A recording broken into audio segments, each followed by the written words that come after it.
এখানে মেকানিক জাদু করে এই লোকটির গাড়ির টায়ারটিকে একটি পেপার বানিয়ে ফেলে। এরপর তার কর্মচারী অন্য একটি টায়ারকে জাদু করে পেপার বানিয়ে ফেলে। এরপর বলে, বস কাজ হয়ে গেছে, চলুন এবার প্ল্যান শুরু করি। ঠিক আছে চল।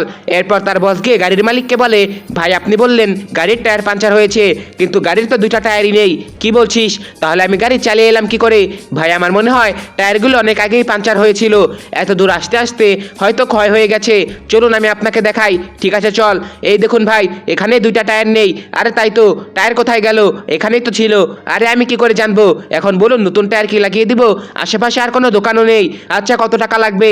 এই তো 60,000। ঠিক আছে টায়ার দেখা, আসুন ভাই এখনই দেখাচ্ছি। এই দেখুন এগুলো একদম নতুন টায়ার।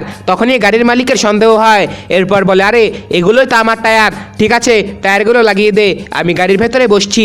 ঠিক আছে যান ভাই। এরপর লোকগুলো তাড়াতাড়ি করে টায়ার লাগিয়ে দেয়।